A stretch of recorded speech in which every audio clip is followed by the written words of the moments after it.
Hi, everyone. Welcome to our second panel, our mini series happening this month. We're so excited to have you. If this is your first time joining us, welcome. If you joined us last week, welcome back.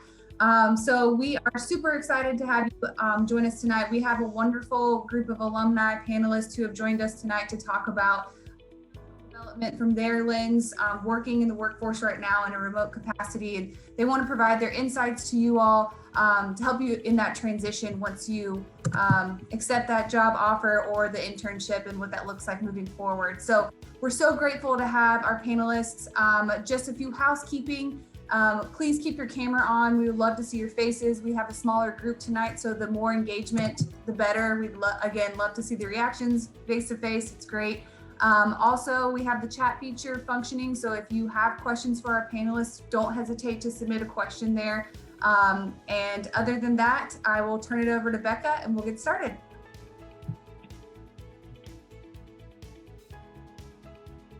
Tonight. So as Melody said, the panel will be around how to prioritize emails, projects, tasks on a daily basis, and we're going to try to make this as practical and relatable as possible. But as Melanie said, please feel free to ask questions. We're happy to be a resource to you guys. So as you may know from your internship experiences, hopefully time management can be one of the biggest keys to succeeding at work. And, you know, of course, this holds true for schoolwork as well. So one of the things we want to start our conversation around and go from there is prioritization of responsibilities at work. We'll cover how to balance personal and work life, or at least how our panelists do that. And, you know, how people have maybe had to adjust their approach as a result of working remotely during COVID.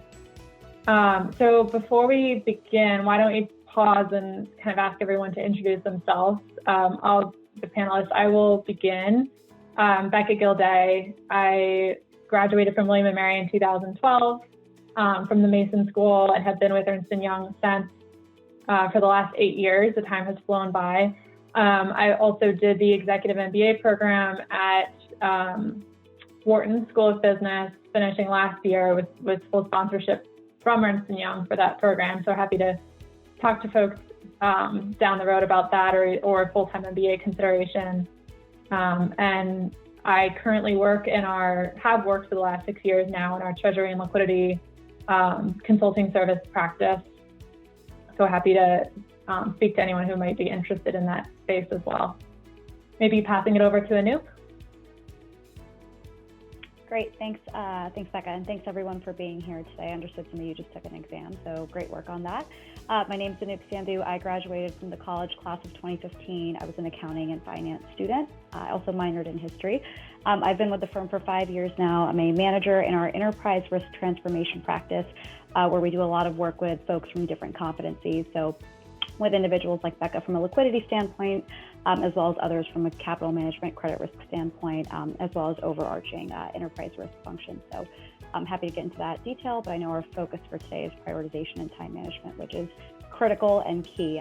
So excited to get into that. Thank you, Anoop. Molly, up next. Yep. Hi, everybody. My name is Molly Krull. I graduated from the college and undergrad in 2013, and then I did a master's in accounting in 2014, also from William & Mary. I've been with EY for the past 6 years. I work in our financial services group in assurance. So I think I'm the only audit person on this call from our panel, but it's been great. I work mostly with banks, private equity, and hedge funds. So it's been a great time. I'm looking forward to talking to you guys about prioritizing. So Abby, I'll kick it over to you. Cool. Hey everyone, my name is Abby Jr. I graduated from William & Mary in 2017. I was a finance major, marketing concentration, and was on the lacrosse team. I interned with EY and joined, so I've been here for the past 3 years, and I'm now a senior in something called our digital practice. And I do a lot of business and technology strategy and how the two intersect and how you go from there. But time management, I feel like, especially from my sports days in college, it's very much run true since then. Passing it off to David to introduce himself. Great, thank you, Abby. My name is David Hicks. I graduated from the college in 2019 and then spent 1 year overseas in St. Andrews and just recently joined the firm in the financial services office up in New York City. So very excited to be getting going. And I played golf as well at the college, and that time management ability is very important, and in a transition to the workplace it will be as well. Is there anyone else? You're welcome, David. Thank you. We have Chris. Marr is not an official panelist, but he'll definitely be sharing his insights throughout the day. Chris, do you want to introduce yourself? Sure, I'm Chris. I graduated in '79 from what was referred to as the trade school. Been some fairly big upgrades to the business program since then. The econ professors referred to it as the trade school. And I figured we'd use David as a test case of what it's like with the transition since he only joined earlier this month. Thanks, and look forward to talking with you. Thank you. So maybe before we dive into the panelist questions, I know everyone's probably had a long day of remote learning. So I think, Melanie, do we have a poll question for the students? Thank you. Can you all see that? How many emails do you expect is normal to receive in one day?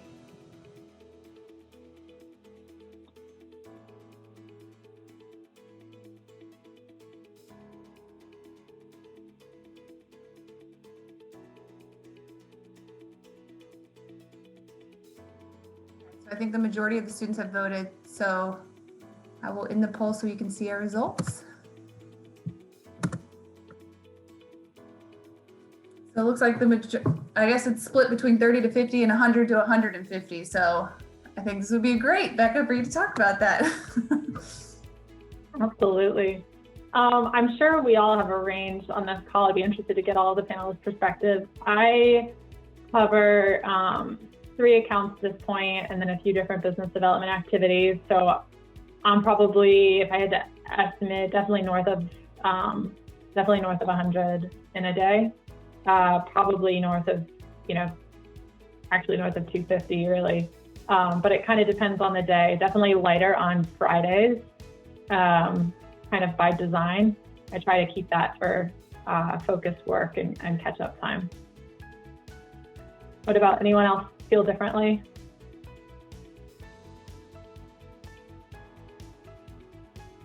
I think for me it varies. Okay. It definitely varies. I know we discussed this a little earlier this week between our William & Mary team here. I'm primarily focused on my client laptop, right? So there's days I was out for one day and I had to catch up on 70 plus emails just one day, and that's just my client laptop. So I think it'll vary, right? And there's, to Becca's point, there's going to be days that are a bit chaotic, and your email, you won't get a break. You'll step away to refill your water bottle. You come back to 8 emails. Happened to me this afternoon. And then there's days where it's almost too good to be true, and it's almost too quiet, where you feel like it's the calm before the storm, right? So I think that sentiment that it varies is definitely a big thing, and it's a pretty consistent theme. Yeah, and one of the things hopefully we'll cover throughout this panel is, how do you decide what you need to respond to versus maybe what can wait, and what's an appropriate timeline to wait to respond. But we'll come back to that with our panelists in a bit. Want to get started on the first topic we have to cover, which is balancing responsibilities throughout the workday. So, Anoop, a question for you again here.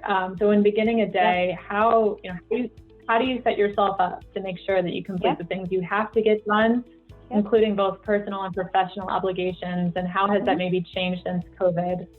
Yeah, I think that's a great question. So I'm a big to-do list person. I think I've always operated with that, model since I was in college. I think having an organized and structured list with achievable, due dates of when those activities are needed by, what's higher priority, what's lower priority, right? I think that's been something that's been very helpful for me. I know I'm getting used to how do you actually manage a team, right? I've got 4 staff and seniors. I'm trying to get in the swing of how do I balance not only my workload, but what's on their workload as well. So I think having a to-do list is critical, and I set one up at the end of each day before I log off for the night, and I reassess it in the morning, right? Because again, emails will come through, especially when you have clients on the West Coast and on the East Coast, which might shift your priorities a bit, right? You might have something that comes up that's a bit more urgent the next day. So it's just sense checking as well, right? Like, again, what is your critical priority for that day? And then if that's the case, that's the case. Some of those activities might get pushed later on down the week. But then I think it's also just sticking to that timeline, right? I think it's balancing your calendar, especially when you're in consistent meetings, pretty much back to back. I know that's what my Fridays look like. I pretty much go from 9:30 to 4 p.m. every single Friday. So I have the exact opposite of Becca, where it's like a catch up and actual focused workday. It's literally the exact opposite. So I try to make sure I carve out my calendar and I set up calendar blocks for when do I have an hour to actually work on a document? When do I block an hour to connect with my team, right? To make sure they have their questions that are being answered as well, so they can progress with their activities, especially if things are a bit more critical. That's been one thing, and I have gotten in the habit of also putting out of office blocks on my calendar, which I never did before, but I think with COVID, I've had to do that, right? I think before it was much easier to shut down for the night, leave the office. And it was pretty much set in stone that, you're gone, you might have dinner plans, you might just be going to a workout. Now you don't really know what people are up to, right? Some people are working at 7 a.m. to 11 p.m. and some people are working pretty much a 9 to 6, right? So everyone's schedules vary and you want to respect that. But when I'm really trying to get a workout in, or I just have, I want to take the dog for a walk, or I need to watch, The Bachelorette, I will shamelessly put an out of office block on my calendar as, that's the time I need for myself outside of work. And then I'll catch up with whatever else I need to catch up with my to-do list the following day.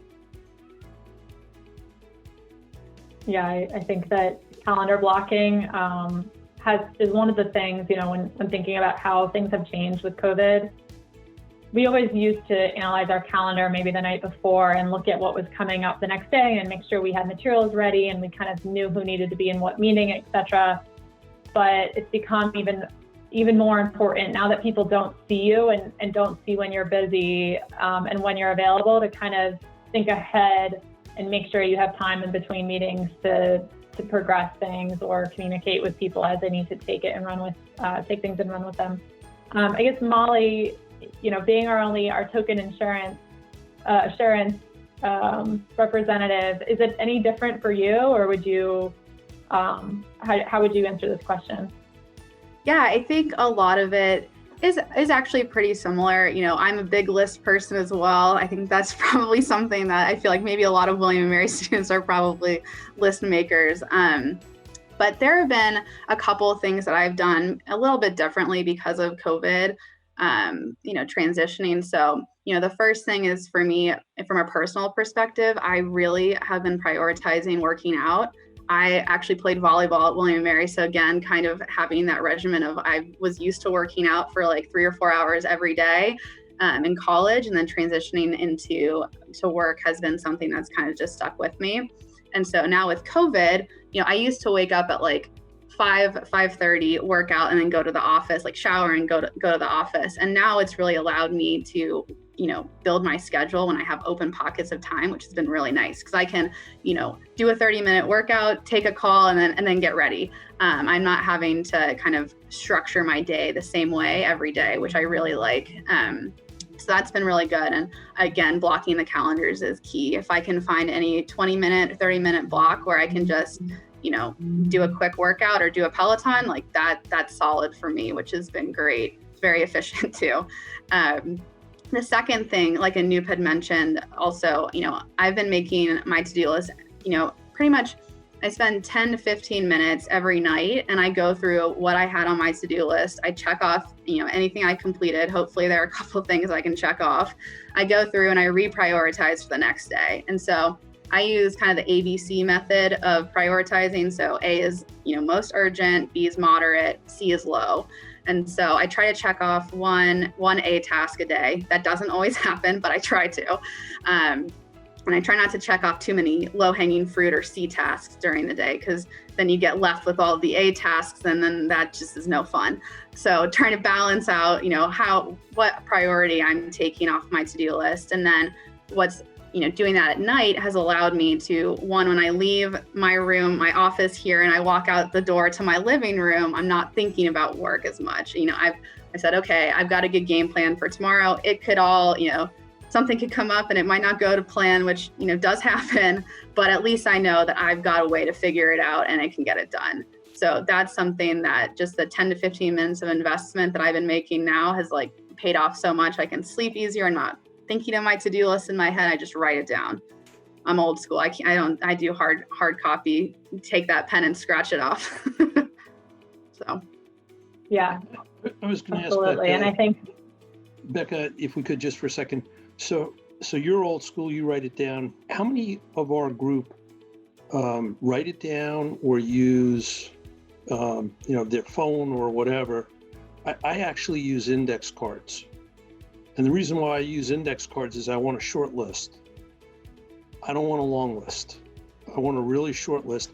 I have a notebook. I write a lot of stuff in the notebook, but I also have a very short list. And I figure if I do it on a small index card, I used to have the big ones, now I'm on the small ones.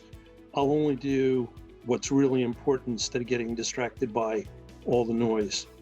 Anybody else have a reaction to that? so I found that there's just a lot of things that are kind of, you can't do them right away, but you still want to write them down so you don't forget. And they don't always take a lot of time. So I like using the notepad on the computer. So you can very quickly edit that short list. But I agree, it has to fit on one notepad screen, and I organize it by client and internal and personal. So like client work, internal work, and then my personal life, and what are the key things that need to happen that week. Becca, I think you bring up a really interesting point too about including your personal life in the list as well. Just in that needs to be accounted for in your priorities. So it's not always, I remember thinking it's going to be really compartmentalized, like in my life, like, okay, I'm off the clock, like, can go to the grocery store, and it doesn't really work like that at all. So making sure you're able to add that to the list and put it accordingly, and making sure like your priorities are balanced for you. Absolutely. I want to take a pause. We did have a question. This was some great conversation. We had a question in the chat from Rashab. So north of 250 inbound emails every day. How do you process all of that without an executive assistant or two? We were actually talking about this as a group as we were getting ready for this call. I think we all have different approaches. My approach is every email that comes in, I essentially give myself, 2 to 3 hours to acknowledge it with a reply. But that reply doesn't necessarily mean the answer or the document or the introduction that person is asking for. So I'll read the email, I'll get a sense of something I can quick, just, take an attachment and send along. I absolutely will just get it off my plate. If it's something that I need to do even a little bit of legwork, I'll assess when I think they need it by, or ask them if it's unclear. And I'll get back to them with an email saying, hey, I can get you this by, end of day tomorrow. Does that work for you? Or is there another dependency that you need me to speed this up? So I think, being overly communicative is always helpful. But you can't always just stop what you're doing and fully fulfill whatever they're asking for at the moment. So you have to find kind of that right balance between the two. Any other different approaches with maybe email processing? Two observations, Yeah. if we could, Becca. One is, if you get anything that says first notice, you immediately delete those. And Ernst & Young has a habit of saying first reminder or first notice. Those go right into the trash. You don't even open them. The challenge is on a lot of the emails, you have to figure out whether you're CC'd because somebody wants you to do something or they're just copying it to the world. So you do need to spend a little time going through them. The thing that I've tried to do is avoid going back to them. So, if you're CC'd on something where you need to read it and you need to have it as a reference, one thing I would suggest is figuring out what you're going to do with your emails. We talked about this internally the other day. There's a couple of us on the call who like to end the day with no unread emails. Becca has a little different perspective, but if you don't get through those emails, they just sit in your inbox forever.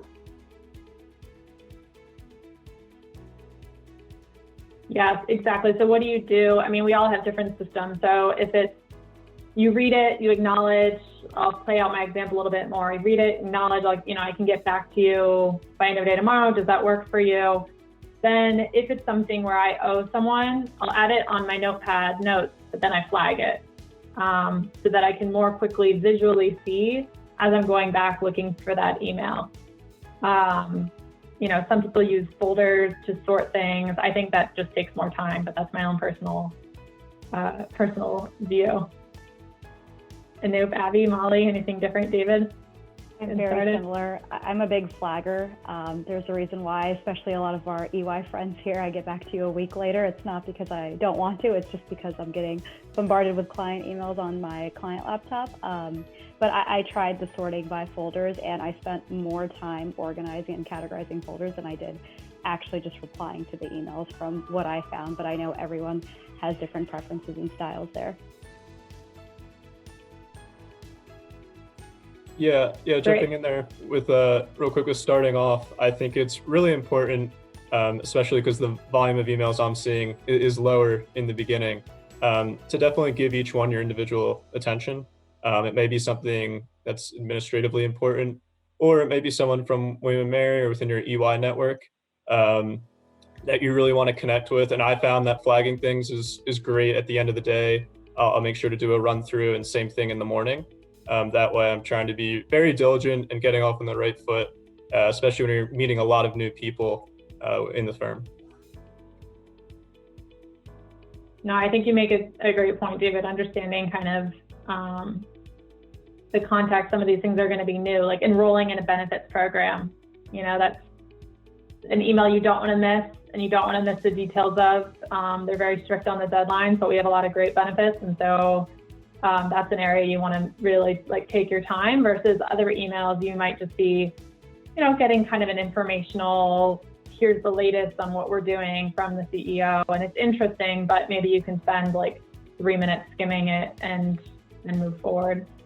But you make a good point when you're new, kind of learning the distinction between the two and kind of maybe taking a bit more time with all of them until you have that feel for it.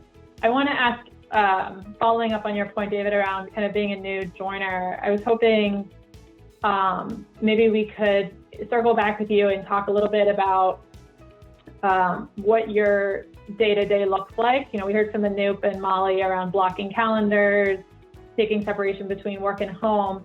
I'm curious for you, just tactically, what has the start of your time with UI looked like, or working looked like, in terms of, when do you first look at your phone? When do you start answering emails? How are you approaching kind of keeping sane between working in your living room or your childhood home?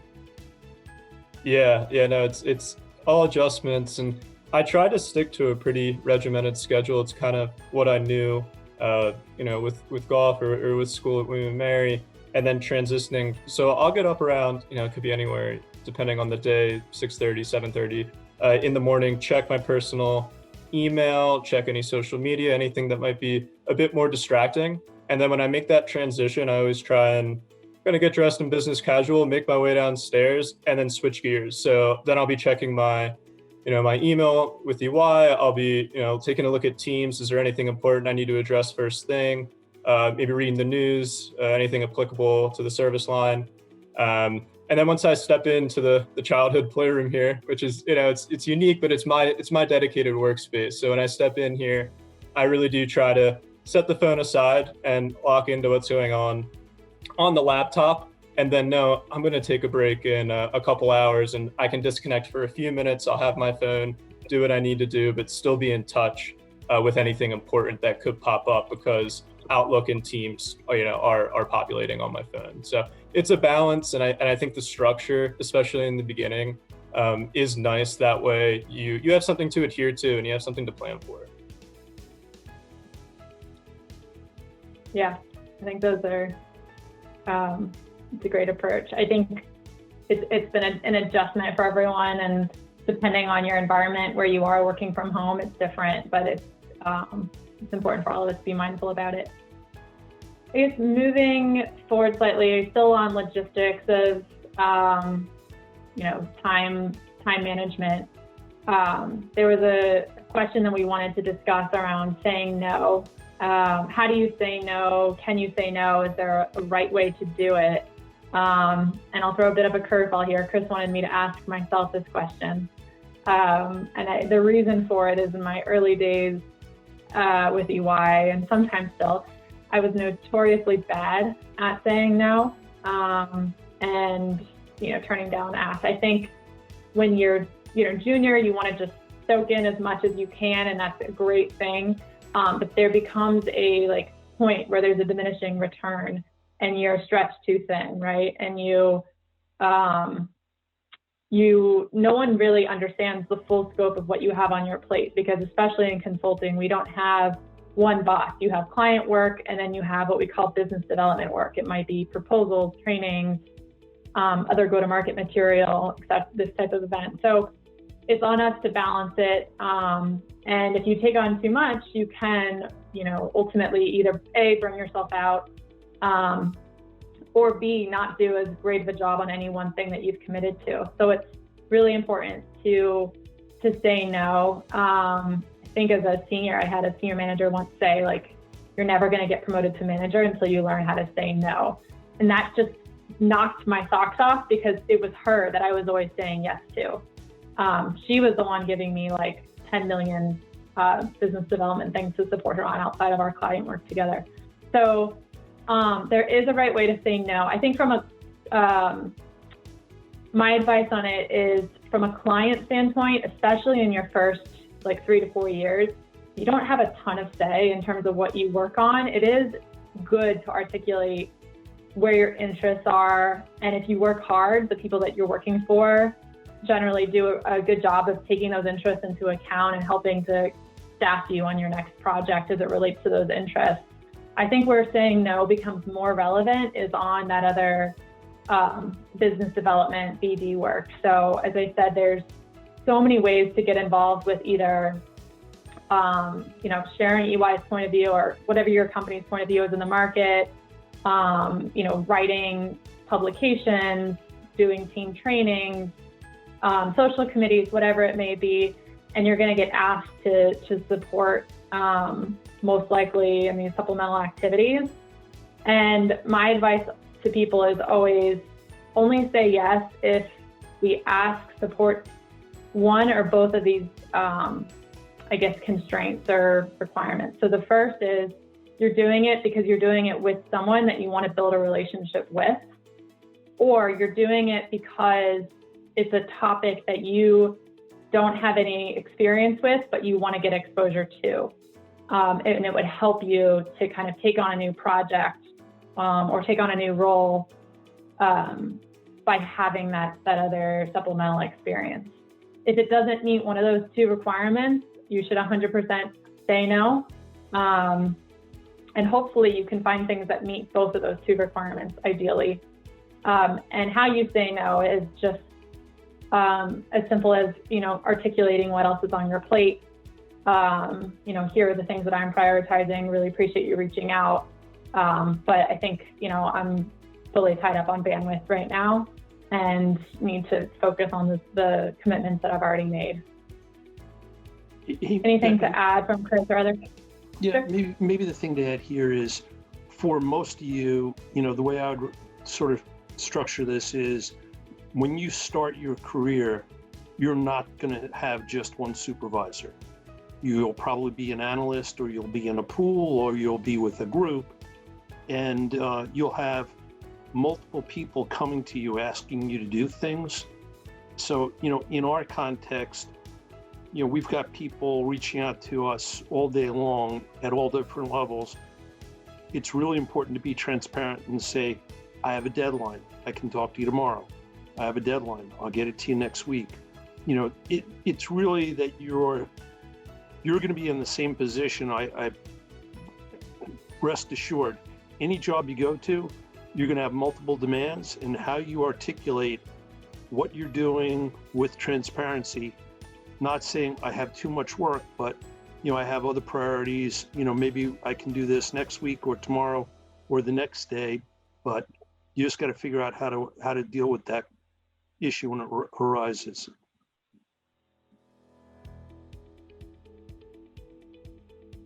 I Yeah. Anyone, any other thoughts from our panelists on how to say no or when it's all right to say no? Yeah, I think one thing that I learned and kind of going into more of a managing role with my team is just, asking the questions. And to Chris's point, like in audit, I primarily work with the same teams. I'm on 3 different accounts, but my teams are like the same pretty much. So, I have an okay sense of what my my staff are working on, like my younger members of the team. But I think what's important is that you're communicating, like Chris had mentioned, like that's key, just saying, I have all these things on my plate. Is this something that can get pushed next week? I'm interested in it, but help me here. And so when someone comes to me and they say, yeah, I'm interested in this project that you brought up, but here's everything on my list, then I can go in and say, okay, well, this really isn't priority. Maybe you thought it was a priority task, but like if we're being realistic and you want to work on this other project, like let's try to figure out your to-do list. So I think just communicating, that's one thing. Like I'm probably an over communicator on my team. Like my teams know everything that I'm working on, like personal and professional, I guess. So, and they haven't faulted me for it yet. So I'd say just communicate. That'll help, other senior members of the team being able to say, okay, you want to work on this, let's make it happen. Or if you don't, then they know to kind of move on. But I think communication, like Chris said, is key. I have one more thought too, and it's kind of going back to what Becca said about being able to say no. And I think sometimes there's this fear that if you say no, you're not going to be asked again. But I think when you say yes to so much and you spread yourself so thin, you're not doing a good job on any of it. And it seems quite obvious, but you also need to be able to, once you prioritize, make sure you're saying yes to the things you have to do and need to be showing up for, and then being able to add more things on your plate. Additionally, also, when you just connect with people and reach out to them when you have a free moment, I promise you, if they have a lot on their plate, they're going to ask you to do more. Like that's never going to be an issue. And that personally was a fear, is if I say no, you won't get this opportunity again. And that's just hasn't really been the case thus far.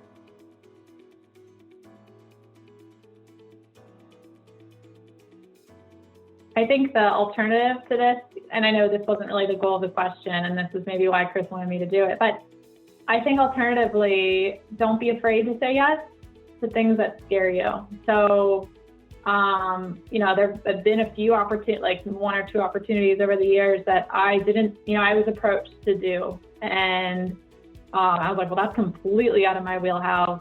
Like, I didn't come up with the idea. I don't know anything about migrating subledgers from across legal entities. Like, why me? I shouldn't be the one to do that. And then I got off the phone and I was like, yeah, but if I had said yes, like there's tons of experts within EY who do know what they're doing on that. And I could have learned something completely out of my wheelhouse that maybe would have come in handy down the road. So just know that if you're being asked, be honest about like what your experiences and skill sets are. If someone's asking you to take something on, especially if they're asking you to lead it. But don't be afraid to, say this is what I know, but I'm eager to try it out. Let's go with it, because ultimately there's no better way to learn. Okay, so I think we want to transition to a new topic. Yeah. Becca, just on that one, I think that's an interesting one. I think you also have a responsibility to ask, why are you asking me? Are they asking you because you have a pulse and you're available? Or are they asking you because they think you're someone who can learn something that they want to work with?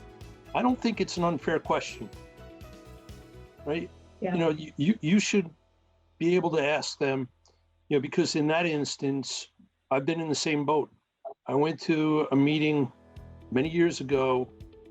We were doing a general ledger conversion at an investment bank, and the coordinating partner said, I want you at this meeting. And I said, I took one course in accounting in 1976. I really didn't do well, but I was the right guy for and he explained to me why. So I think, it's a fair question to ask back. Absolutely. Okay, so I guess moving forward, we wanted to cover as a topic on the panel, working on a team while remote. So, pre-COVID, regardless of what role you had to take out of school, you would, 99% odds you would be in some sort of team similar to your team projects at school. And typically you'd be working side by side with that team and, able to watch over their shoulder or kind of pick up indirect cues from them around cultural norms and et cetera. So wanted to talk about how this, some things you can expect in the remote working environment. So I guess maybe a question for Anoop. While working remotely, so you mentioned you have a team of a few people, I think earlier. So while working remotely, how do you navigate formal versus informal check-ins with your team? Yep. And then how do you think, they've either been effective or not been effective at observing or understanding kind of those unspoken cues around, what day is it okay to maybe take a longer lunch versus when are things really busy and you just need to get a quick, some food and come back and crank through. How is the team figuring that out remotely? Yeah, so I think one thing that really benefits our team, and this will vary based on your project, we actually have daily check-ins every morning for 30 minutes. So it's the core team, the senior manager, as well as the engagement partner. We all just connect, right? So what we're dealing with is, it's a regulatory finding response. So it's very, very sensitive. There's a lot of stakeholders. I could see Chris's reaction just now. Those are a lot of fun. I'm sure he misses those. So there's a lot of tight timelines, a lot of stakeholders. It's very high profile, right? So everybody just needs to be on the same page, right? So we have morning check-ins where we give, the engagement lead just a heads up of kind of what transpired the day prior and just do a pulse check with the team of what are the priorities for the day, right? What are, similar to what Molly said, what are the A's versus the B's and the C's, right? So I think that gives everyone a good sense of what's the game plan, right? But if I've noticed, someone might be taking too long with getting something that should have been a quick ask, I will ping someone just offline and be like, hey, just want to check in. Are we okay here? Like, what is going on? Like, do we need to get on the phone? Are you struggling, right? I think that's one of the things I probably miss the most when you're in person, especially when, we've got team members that are new that might not have all their shortcuts down, right? Or they might be thinking of the best way, or, how do I make the slide look visually appealing and not just ugly? Speaking very candidly here, I hate ugly slides. So if I were in the same room with someone, it would be really easy for me to say, nope, scrap that. This is how I would like for it to look, right? So I have zero shame, and I just ping my team to be like, hey, why don't we check in to see how it's going? Give me a bit of a screen share, right? So I can kind of see how it's progressing. And I can tell you right then and there whether it's headed in the right direction or you need to restart, right? So I think that's one thing I do. And I think that varies, right? I think I've been working with our team members for several months now, so I think we've got there's a bit more comfort there for them to just raise their hand and say, hey, I just want to check in to make sure I'm going in the right direction. So I think they're good there. In terms of the social cues, in terms of lunch and log on and log off times, I personally haven't had any issues with my team. I think everybody works really, really well together. And I try to push them to log off at certain points, especially when it's quieter. Like, there's no need for people to be on. Don't just be on for the sake of being on. I'm very against that. And also, if I feel like someone's been working pretty consistently and they haven't had lunch, I'm like, did you eat lunch today, right? Like, or, hey, where have you been for the last 3 hours? This document should have taken you no more than 20 minutes to update what is going on, right? So I think every team has their own rhythm. So, we have our more formal team meetings with everyone, and then I do, little check-ins throughout the day for 5 to 10 minutes with different team members just to see where they're at. I know I always like being in the team room together, and same with the senior managers, so they can kind of see what I'm prioritizing, right, to make sure it aligns with what their expectations are as well. So I think it goes both ways. So if I fully answered the question there, I may have started rambling, but. Yeah, no, I think I really like your point about trying to connect before the end product is quote done, because I don't really love this term, but you hear people say fail fast. I don't think it's failure. I think it's, just having people take a stab at what their interpretation of what you said or what they heard in the meeting was. And this applies, across industries. Get your view out there, as quick as you can. It doesn't have to be 100% done to get reaction. And then take those reactions and drive forward what you're doing instead of trying to perfect it on your own. That's typically not a very effective model. I guess to circle up on this with David, we heard from Anoop, who has a team, and from her perspective as a new joiner, how hard has it been to get a sense of, culture in terms of when are people signing off for the day? When are they breaking for coffee, or what's acceptable? How have you navigated that remotely? Yeah, I think kind of sticking to like a reasonable but strict schedule in a sense. So I like to be prepared to step on a call. I don't know when I could be pinged.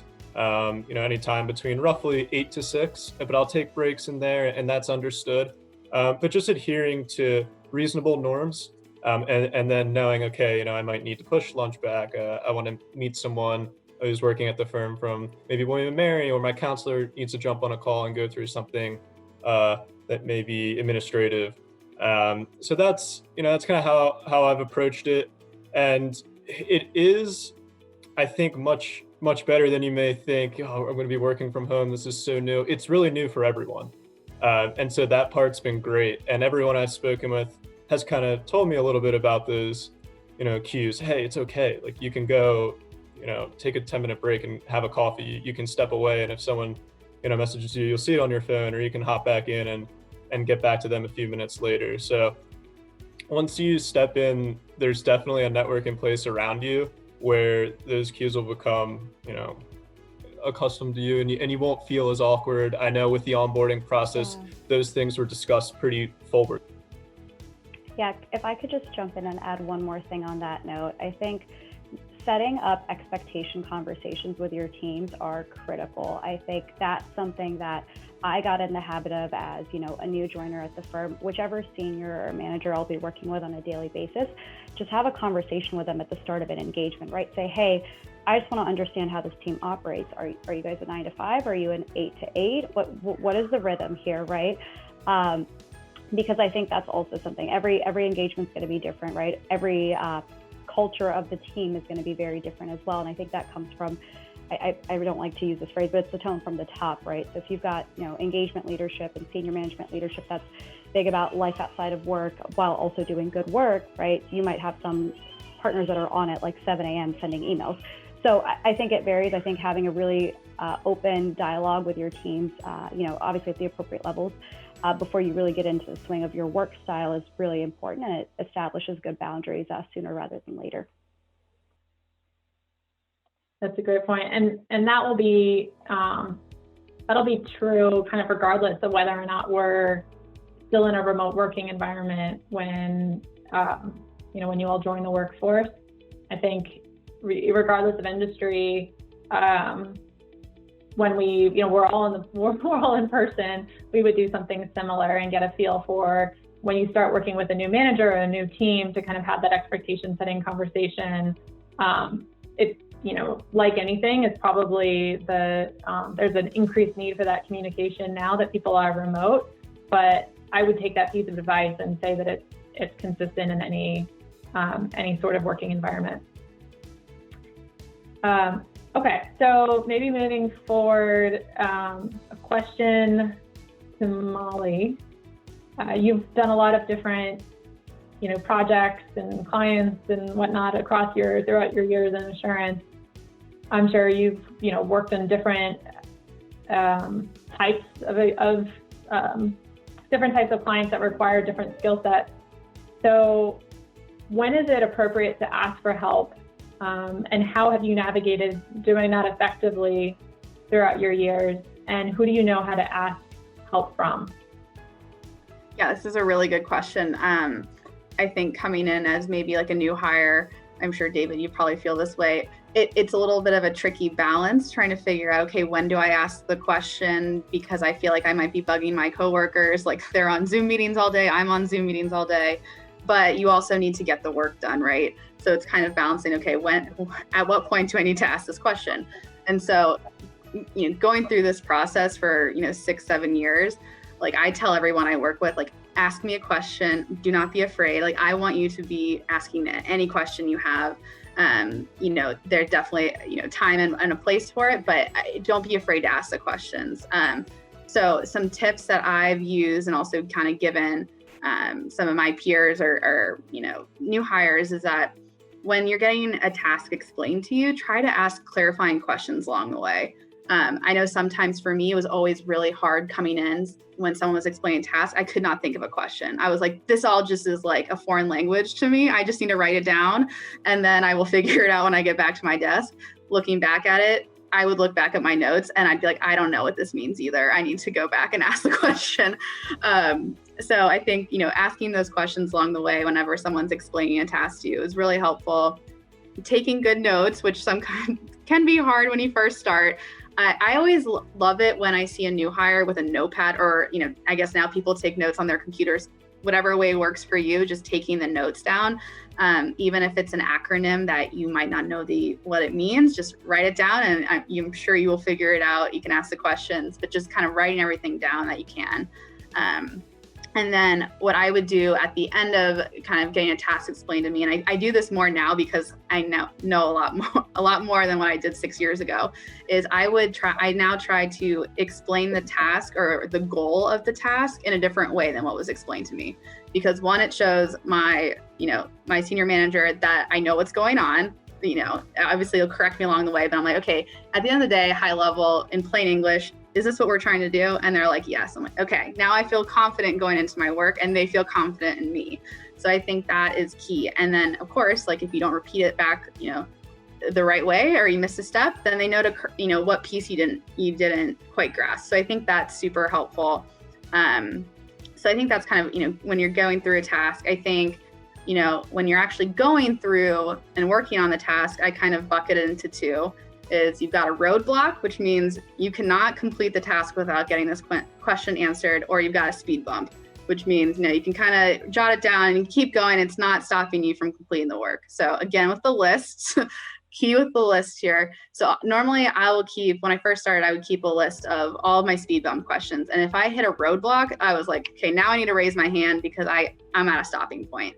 And I try to tell, people I work with now, I'm saying, okay,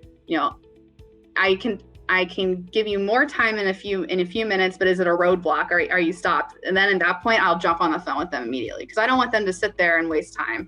Like I want them to, making sure they're being able to get the stuff done. So I'd say those are probably two good tips: is keep your roadblock questions and your speed bump questions. And then normally, now with all these virtual meetings and Teams meetings, typically someone will schedule time on my calendar to go through their questions. Which is great because it's a very efficient way to just say, okay, here's 15 minutes. I've got a couple questions for you.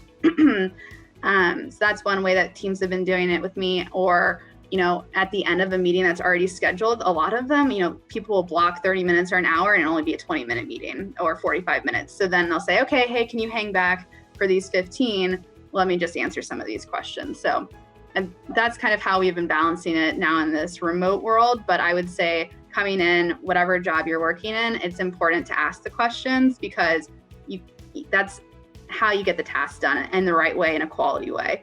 The expectation when you come in to probably any job is that you don't know everything, right? Like that is why you're at an entry level job here. You're learning the foundation. And so I think that's really important, so that you're asking the questions. I like to think of it as kind of you're a sponge. You're just kind of soaking everything in. And then eventually in a couple of years, when you've got another new hire coming in behind you, then you can explain all this stuff. And, then you'll say, oh, wow, I learned so much because I asked all these questions and I really, wanted to know why I was doing some of this stuff. So highly encourage questions, communication. I think all of that is great. Hey, just want to pick up on note-taking. Note-taking is really important. I was not an English major, but I've noticed that a lot of my colleagues have problems with pronouns. And as a subordinate, a junior on a team, you need to be really careful when you're in a meeting and people use the word we, and then at the end they say, okay, when can you have that on my desk? We need to do this, we need to get this to the client, we blah, blah, blah. And then it's, okay, can you have a draft to me by tomorrow morning at 9? So don't expect them to go back through the 45-minute meeting because you weren't taking notes, and that happens a lot. That happens an awful lot. Expect that, you're going to be drawn in some way. That's why you're in the call, on the Zoom or whatever. Yeah, exactly. I would say when you're in these meetings, a good thing to do right after, sometimes, if we've got all kind of different levels on the team on the call, normally I'll regroup with the team after. Okay, if there's a new hire, I'm like, okay, do you have any questions on that meeting? Like, this is what happened, because the longer you wait after a meeting, it slips your memory. I mean, it happens to me too. Like, I try to write down the key takeaways from the meeting, the gist of the meeting, what the action items are. I think that's really important too. Normally in all of my meetings, I have someone kind of taking meeting minutes, and I've got someone focused specifically on action items, because a lot of our client meetings are like, okay, we need this request list for the quarter. We need, these 5 things. And if we don't have that complete list of action items, we can't go through and divide it up and obviously make the client happy with, making sure that we've got that complete list. So I think that's really, really important. And to Chris's point with the we, I think, I catch myself saying that a lot. I'm like, okay, we need to do this. And I feel like every time I type it in a ping to somebody or like in a chat, I backspace, because I'm like, that's not very clear of who's doing the task. I always hated it when people say, we need to do this. I'm like, okay, is it you or me? It was always me. So again, that's also with setting your boundaries and your priorities, is like, okay, every time someone says we, that's going to be something you're working on. Can you handle it? Like with everything else going on. I know I just did a ton of rambling there. No, that was great. Thank you, Molly. I think the one thing, I agree with you guys wholeheartedly that, don't be afraid to ask questions. I guess the one caveat I'll make to it is make sure it's a question that you can't find the answer to on Google within a few minutes, or, and start with like maybe your peers and, people a few years within your experience level, and kind of go up from there. But ultimately ask the question. Ask someone when works best for them to discuss the question, and give some indication about, to Molly's point, like, is it a blocker or not when you say you have a question. And then the other piece of advice that I've gotten along the years that I thought was really good was, there's a runway of time from when you are first exposed to a topic that you're allowed to ask any technical question you want. And then after a certain period of time, depending on how complex it is, might be a few weeks, might be a few months, people just expect you to know, because you've been working on that topic for X period of time. And so if you don't ask up front, it becomes a lot harder to ask down the road. And people are way more frustrated if you do bring it up, because they kind of expect that you have that understanding at a certain point in time. So no, don't feel like you need to know it all day one, but definitely kind of pick away at like where your questions are, where you need to kind of dig a little deeper on what's being talked about. Okay, so moving forward, we'll bring this back to David as our new joiner. How, I'm sure what the project you're working on right now is very new. So how are you addressing the learning curve and kind of figuring out what you need to know for your project?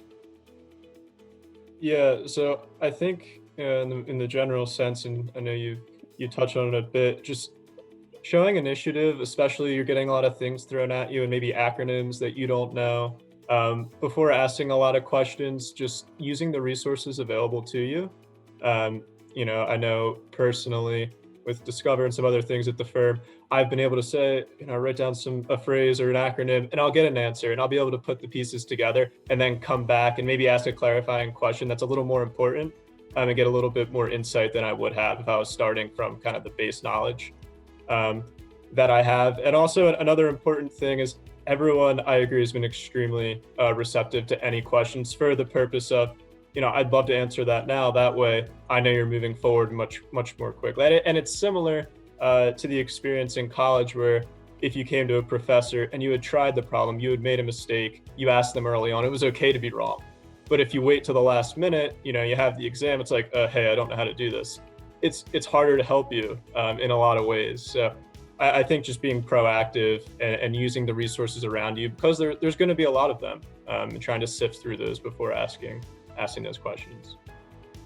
Yeah, David, sorry to jump in. You brought up a really good point on like using all the resources that are available.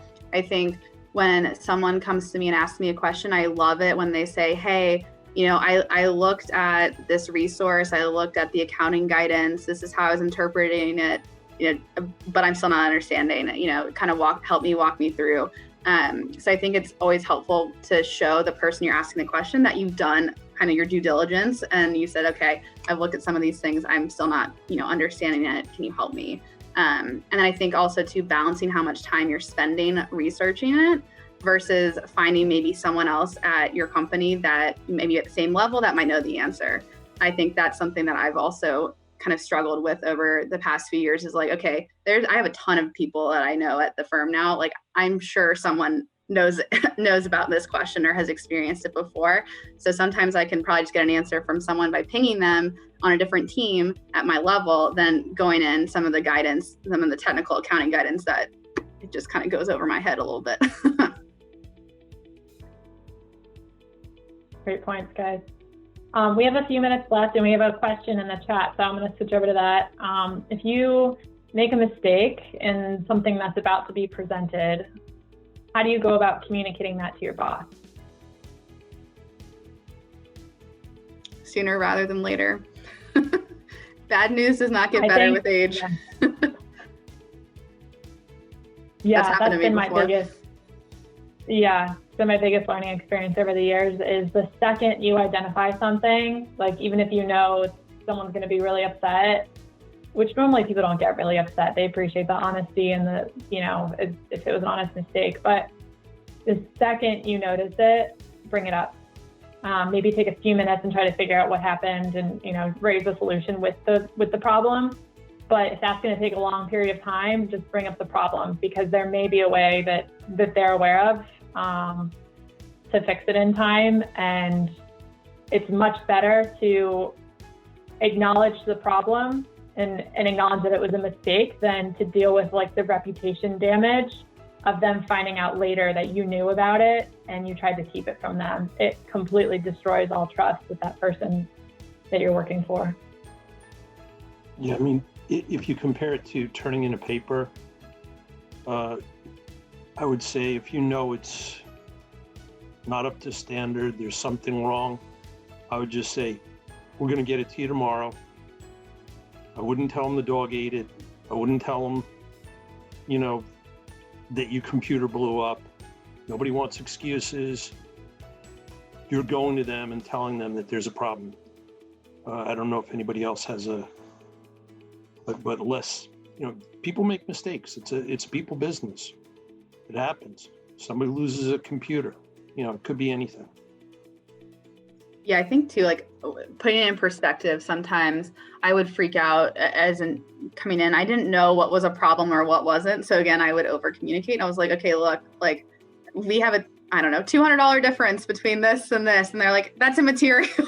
You don't need to care about $200, but I didn't know, but at least I brought it up and then I knew, okay, well, if it's below this number, I don't have to really worry about it too much. But I think if you think it's a problem, raise it. A lot of the times too, your team has probably dealt with this before, which I also found very comforting because, sometimes it's like, okay, I made this mistake on an audit committee deck. Okay, well, we've run into this experience before. Here's how we can kind of troubleshoot it. So that's also helped me freak out less when I make mistakes.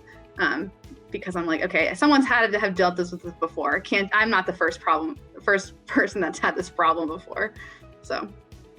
Hey, maybe before Melanie shuts us down, I just want to emphasize a couple of things.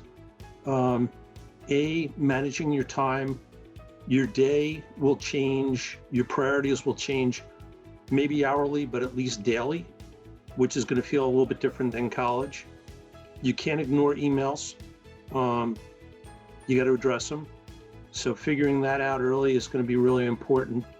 And then the other thing is, it's really open communication wherever you go. If you're not in a place with open communication, you're probably in the wrong place, but you should feel safe to ask questions. You should feel okay to make mistakes because we all make them. And, that just, there's nothing that we found William & Mary students can't do, but that it's going to be a little different than being a student. Thank you, Chris, for those last words there. And thank you all to our students who are on and our panelists so much for this evening. You provided a lot of wisdom, some practical tips to take away too. I think it was really helpful in prioritizing your day, and asking questions is key in communicating. So I really hope our students took away a lot of insights. I saw a few of you writing things down. So thank you again to our wonderful panelists. We're so grateful that you provided this opportunity and allowed us to record this so we can share this with students who weren't able to attend. So everyone have a wonderful evening, and we'll have our final panel of the mini series next week, this time 5:30 on Wednesday. So be sure to sign up for that as well. So have a great evening, and we'll see you all soon.